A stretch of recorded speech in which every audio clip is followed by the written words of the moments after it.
హల్లెలూయా హల్లెలూయా హల్లెలూయా హల్లెలూయా స్తుతి మహిమ ఎల్లప్పుడు దేవునికి ఇచ్చెదము.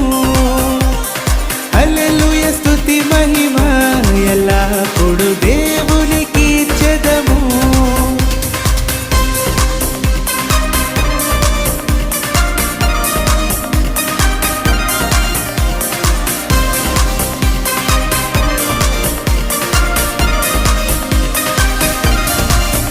అల సైన్యములకు అధిపతి అయిన ఆ దేవుని స్తుతించెదము. అల సైన్యములకు అధిపతి అయిన ఆ దేవుని స్తుతించెదము. అల సముద్రములను దాటించిన ఆ యెహోవాను స్తుతించెదము.